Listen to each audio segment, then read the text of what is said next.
কত সুন্দর কিন্তু রসগোল্লাগুলো হয়েছে, একবারে কিন্তু খুব সুন্দর আর একবারে খুব সফট ও নরম, একবারে এই দেখতে পেয়েছেন খুব সুন্দর কিন্তু হয়েছে আর অসম্ভব কিন্তু দারুণ হয়েছে খেতে। আপনারাও কিন্তু এরকম অল্প সময়ের মধ্যে কম উপকরণ দিয়ে কিন্তু বাড়িতে এইভাবে তৈরি করে নিতে পারেন একবারে গরম গরম রসগোল্লা। আর আমার যদি রান্নার রেসিপি আপনাদের যদি ভালো লেগে থাকে অবশ্যই কিন্তু চ্যানেলটাকে শেয়ার এবং সাবস্ক্রাইব করতে একদম ভুলবেন না। আজকের মতো টাটা, নিয়ে আসছি কালকে আবার একটা নতুন রান্নার ভিডিও নিয়ে। আজকের মতো টাটা। হ্যালো ফ্রেন্ডস, কেমন আছেন আপনারা সবাই? আশা করছি আপনারা সবাই খুব ভালোই আছেন, আমরাও খুব ভালো আছি। আজকে একটা নতুন ইন্টারেস্টিং রান্না, মানে মিষ্টি আর কি বলতে পারেন, আপনাদের দিকে শেয়ার করব। যেহেতু সামনেই মানে রাখি বন্ধন আসছে, ভাইফোঁটা বলছি, রাখি বন্ধন আসছে, তো সেই জন্য রাখি স্পেশাল আজকে একটা মিষ্টি তৈরি করব। আজকে বানাবো রসগোল্লা। তো আমি এই রসগোল্লাটা কিন্তু বাড়িতে অনেকবারই ট্রাই করেছিলাম আর বাড়িতে সবাই কিন্তু খুব পছন্দ করে। আর আমার ভাই বলল যে ঠিক আছে তুই কিন্তু এই রসগোল্লাটাই বানাবি। তো সেই জন্য আমি আজকে এই রসগোল্লাটা আজকে আপনাদের দিকে বানিয়ে দেখাবো কিভাবে অল্প সরঞ্জামে এবং কম মানে সময়ের মধ্যে কিভাবে আপনারা নরম তুলতুলে পারফেক্ট একবারে রসগোল্লা দোকানের থেকেও সুন্দর তৈরি করতে পারেন, বাড়িতেই তৈরি করবেন। চলুন কিভাবে তৈরি করা হয় আপনাদের দিকে দেখাই, চলুন তাহলে দেখতে থাকুন। আর এই দেখুন মিষ্টি তৈরির জন্য কিন্তু দুধ লাগবে, যেহেতু ছানা কাটাবো, তো সেই জন্য আমি এখানে 500 করে দুটো 1 কেজির মতো এখানে আমুলের যে দুধগুলো হয় সেইগুলোই নিয়েছি। আপনারা চাইলে কিন্তু গরুর দুধও ব্যবহার করতে পারেন, যেই রকম পরিমাণ আমি এটা 1 কেজি নিয়েছি। আর চলুন কিভাবে তৈরি করি আপনাদের দিকে দেখাই। অলরেডি যে দুধটা নিয়েছি এইটা প্রথমে আমি কাটিয়ে নেবো। চলুন এটা আমি কাটিয়ে নিই, তারপর ছানা করে নেবো। তো ছানাটা আমি কিভাবে কাটাই আপনাদের দিকে দেখাবো, চলুন। কিন্তু আমি ছানা করতে কিন্তু বসিয়ে দিয়েছি, আর বসিয়ে কিন্তু আমি কিন্তু এটা ভিনিগার নিয়েছি, ভিনিগার দিয়ে কিন্তু আমি দুধটা কাটাবো। আপনারা চাইলে কিন্তু লেবু দিয়েও কাটাতে পারেন, খুব সুন্দর কিন্তু কেটে চলে আসবে, ছানাটা কিন্তু বেরিয়ে যাবে। এই দেখুন আমি কিন্তু 3 চামচ মানে 3 যে চামচের মতো হয় 3-4 চামচের মতো কিন্তু ভিনিগার দিয়েছি। এই যে এই ভিনিগারটা আমি দিয়েছি। চলুন ভালো করে ছানাটা কাটিয়ে নিই, তারপর আবার আপনাদের দেখাচ্ছি। এই দেখুন সাইড থেকে কিন্তু একটু করে কিন্তু মানে ছানা হয়েই আসছে, এই দেখুন। চলুন ভালো করে ছানাটা কাটিয়ে নিই, তারপর আবার দেখাচ্ছি। দেখুন ছানাটা কিন্তু হয়েই এসেছে, এই দেখুন কত সুন্দর কিন্তু দলা দলা পাকিয়ে গেছে। আর একটু কিন্তু হয়ে গেলেই তারপরেই কিন্তু নামিয়ে নেব, বেশি কিন্তু নাড়াঘাটা করব না, নাহলে কিন্তু হয়ে যাবে। এই দেখুন কত সুন্দর হয়েছে। আর নিচে কিন্তু দেখুন মানে দুধটা যে বাকিটা, সেই বাকি অংশটা কিন্তু দুধ এই যে হয়ে গেছে, জল হয়ে গেছে আর কি। চলুন ভালো করে এবারে ছানাটা আর একটু কাটিয়ে নিই, তারপর আবার দেখাচ্ছি। আমি একটা পরিষ্কার কিন্তু কাপড় ছেঁড়া নিয়েছি ধোয়া, এই দেখুন আমি কিন্তু ঢেলে নিয়েছি কতটা পরিমাণ হয়েছে। আর ওপর থেকে একটু করে কিন্তু পরিষ্কার সাদা জল দিয়ে দিচ্ছি, দিয়ে এবারে এটাকে আমি জল ঝরাতে দিয়ে দেবো। আর দেখুন কতটা পরিমাণ কিন্তু ছানা হয়েছে, দেখুন অনেকটা কিন্তু ছানা হয়েছে। এবার আমি ভালো করে কিন্তু জল ঝরাতে একটা জায়গায় দিয়ে রেখে দেবো, কারণ জলটা কিন্তু ভালো করে ঝরে যাক। এইবারে আমি কিন্তু চিনির শিরাটা বানিয়ে নেব, চলুন আপনারা দেখতে থাকুন। দেখুন আমি কিন্তু ভালো করে কিন্তু একবারও জল কিন্তু ঝরিয়ে নিয়েছি, আর কিন্তু অল্প জল নেই একটুও।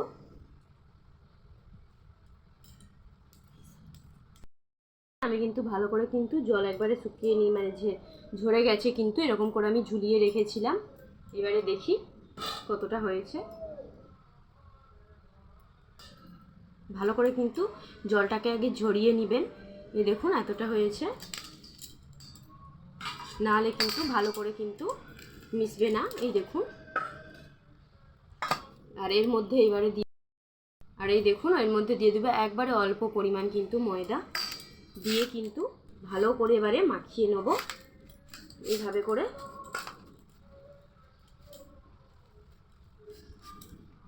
যত ভালো করে কিন্তু মাখাবেন তত ভালোই কিন্তু রসগোল্লাগুলো হয়ে যাবে একবারে নরম সফট। এইভাবে কিন্তু ঘষে ঘষে ভালো করে কিন্তু মাখিয়ে নেব। এটা মাখানোর পরে কিন্তু বেশ একটা জায়গায় হয়ে যাবে, এখন এরকম মনে হচ্ছে। চলুন ভালো করে এবারে মাখিয়ে নিই, তারপর আবার দেখাচ্ছি।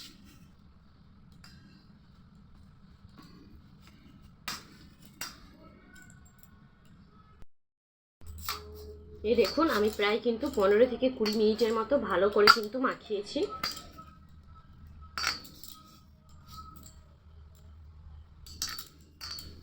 ভালো করে কিন্তু এইভাবে করে ধরে ধরে করে কিন্তু মাখিয়ে নিতে হবে।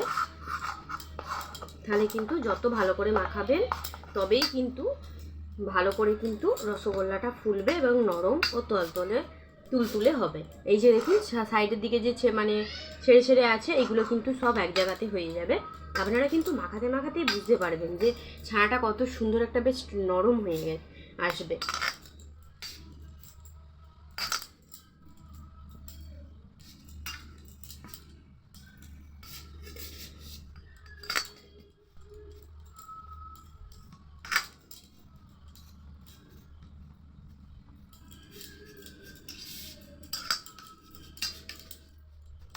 ভালো করে কিন্তু এরকম করে মাখিয়ে নিতে হবে, যেমন মিষ্টির দোকান টোকানে যেমন করে ঘষে করে মাখায় না সেই রকম টাইপের, যেমন করে ময়দা বা আটা যেরকম করে মাখে না ওই রকম আরও দোলে দোলে ভালো করে মেখে নিতে হবে। যতক্ষণ ভালো করে কিন্তু ডলতে থাকবেন মাখাতে থাকবেন ততই কিন্তু রসগোল্লা সফট ও নরম হবে। এই দেখুন সাইডে কিন্তু আমার থালার মধ্যে কিন্তু একটুও কিন্তু আর লেগে নেই।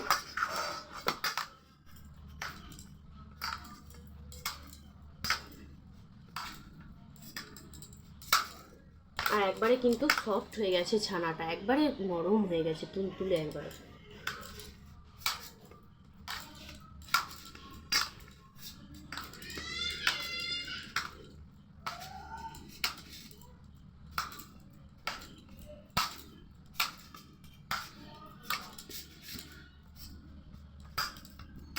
চলুন এবারে রসগোল্লা সাইজে করে নিই গোল গোল করে।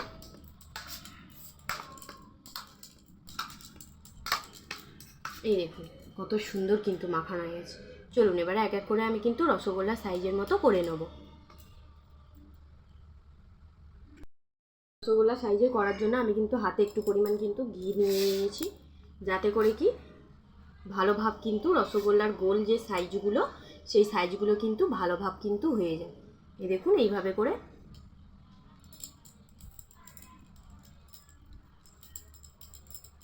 একই ধরনের কিন্তু গোল গোল হলে তবে কিন্তু দেখতে ভালো লাগবে।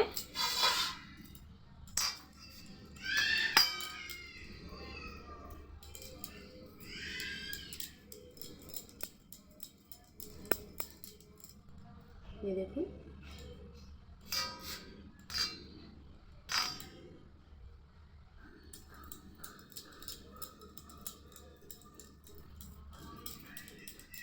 এইভাবে করে কিন্তু আমি সবগুলো গোল গোল করে নেবো। আর একটুও কিন্তু সাইডে এই যে এরকম যে ফাটা বা এরকম দাগ এরকম কিন্তু হলে হবে না, এরকমভাবে কিন্তু গোল গোল করে ঘুরিয়ে কিন্তু পুরো গোলটাকে কিন্তু সমতল করে মানে গোল ভাব করে নিতে হবে, একবারে গোল এই যে এরকম ভাব।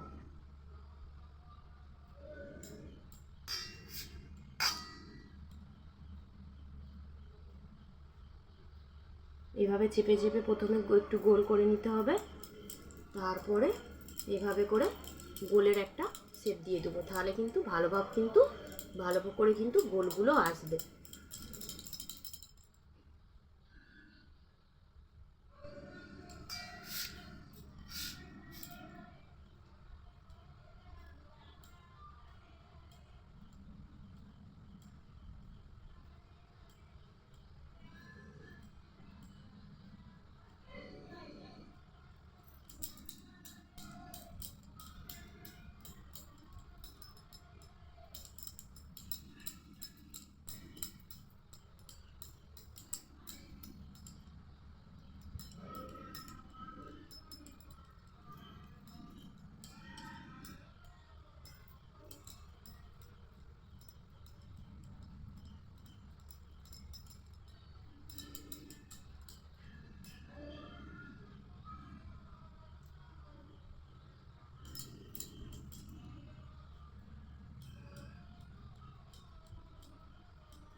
তো সবগুলো একইভাবে কিন্তু গোল গোল করে নিই, তারপর আবার আপনাদের দেখাচ্ছি।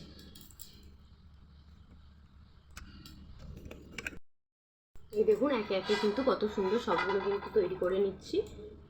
এরকম করে সেম পদ্ধতিতে যেমন বলেছি অতি সহজেই কিন্তু আপনারা বাড়িতেই কিন্তু পারফেক্ট রাবার নরম তুলতুলে কিন্তু রসগোল্লা তৈরি করে নিতে পারেন এইভাবে করে।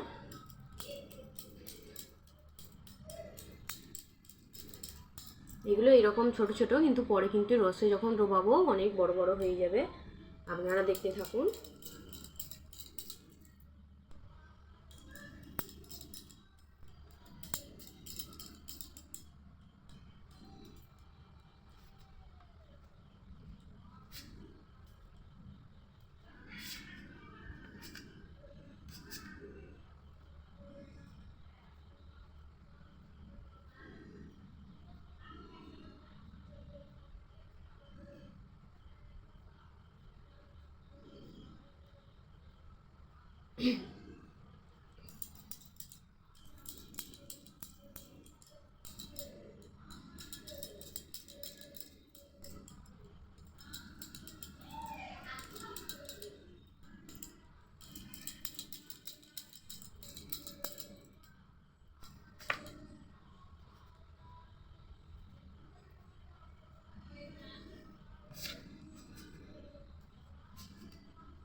আমি দুটো কিন্তু একসাথেই নিয়ে নিয়েছি দুটো হাতে। একবারে সফট খুব সুন্দর কিন্তু ছানাগুলো হয়েছে, তো ওই জন্যই অনাসায় কিন্তু এরকম করা যাচ্ছে। আপনারাও কিন্তু ভালো করে ছানাটাকে ডলে ডলে কিন্তু মাখিয়ে নেবেন, তাহলেই কিন্তু এরকম সফট হয়ে যাবে ছানাগুলো। তাহলে আর কিন্তু গোল শেপ করতে আনতে কিন্তু একটু কিন্তু অসুবিধা হবে না।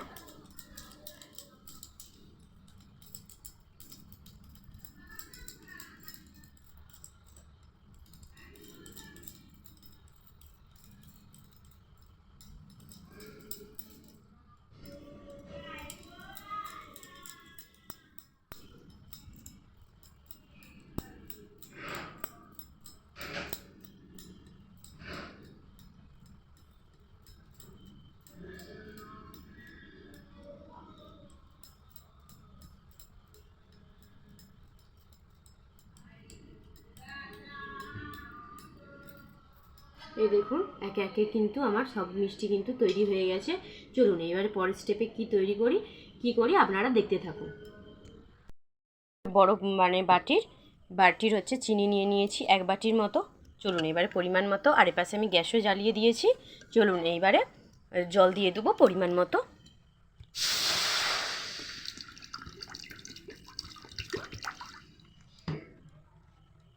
আর এইবারে দিয়ে দিচ্ছি চিনিটা, দিয়ে এবারে চিনির একটা সিরাপ তৈরি করে নেব। চলুন চিনির সিরাপটা তৈরি করে নিই, তারপর আবার আপনাদের দেখাচ্ছি।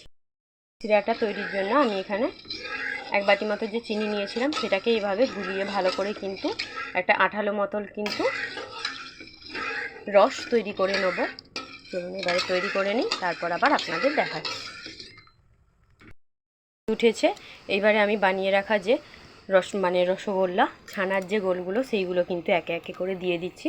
এরকম করে কিন্তু জলটা ফুটবে তাতেই কিন্তু দিয়ে দেবেন, কম আঁচে কিন্তু দিলে হবে না, এরকম করে ফুটবে তাতেই দিয়ে দিবেন, তাহলে কিন্তু খুব ভালো হবে।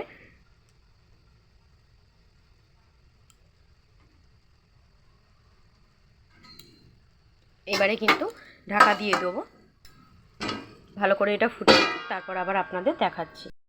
ঢাকাটা এবারে আমি খুলে দেখব কতটা পরিমাণ হয়েছে। আমার কিন্তু 10 মিনিট হয়ে গেছে। এই দেখুন কত সুন্দর এবং কত বড় বড় হয়েছে, দেখুন দারুণ হয়েছে, কিন্তু অসম্ভব কিন্তু সুন্দর হয়েছে। এরপরেই কিন্তু এবারে আমি নামিয়ে নেব, তাহলেই কিন্তু কমপ্লিট হয়ে যাবে, আর বেশি কিন্তু ফুটাবো না।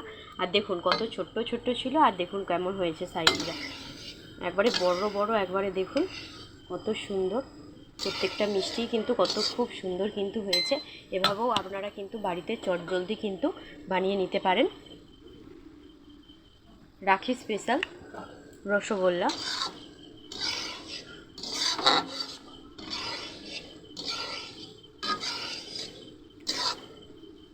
চলুন এবারে নামিয়ে নিই, তারপর আবার আপনাদের দিকে দেখাচ্ছি।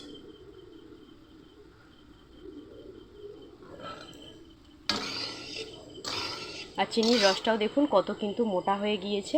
আর এই দেখুন সাইড থেকে চিনির রস যখনই দেখবেন মোটা হয়ে যাবে এরকম কিন্তু মানে সাইড থেকে কিন্তু বুদবুদানির মতো উঠতে থাকবে, গেজো গেজো ভাব, তাহলেই কিন্তু বুঝবেন চিনির রসটা কিন্তু মোটা হয়ে গিয়েছে, আর কিন্তু ফুটাবো না, এবারেই কিন্তু নামিয়ে দেবো। চলুন এবারে নামিয়ে দিই, তারপর আবার আপনাদের দেখাচ্ছি। কত সুন্দর কিন্তু হয়ে গেছে। চলুন এবারে নামিয়ে নিই। কত সুন্দর কিন্তু রসগোল্লাগুলো হয়েছে, একবারে কিন্তু খুব সুন্দর, আর একবারে খুব সফট ও নরম, একবারে এই দেখতে পেয়েছেন খুব সুন্দর কিন্তু হয়েছে, আর অসম্ভব কিন্তু দারুণ হয়েছে খেতে। আপনারাও কিন্তু এরকম অল্প সময়ের মধ্যে কম উপকরণ দিয়ে কিন্তু বাড়িতে এইভাবে তৈরি করে নিতে পারেন, একবারে গরম গরম রসগোল্লা। আর আমার যদি রান্নার রেসিপি আপনাদের যদি ভালো লেগে থাকে অবশ্যই কিন্তু চ্যানেলটাকে শেয়ার এবং সাবস্ক্রাইব করতে একদম ভুলবেন না। আজকের মতো টাটা, নিয়ে আসছি কালকে আবার একটা নতুন রান্নার ভিডিও নিয়ে। আজকের মতো টাটা।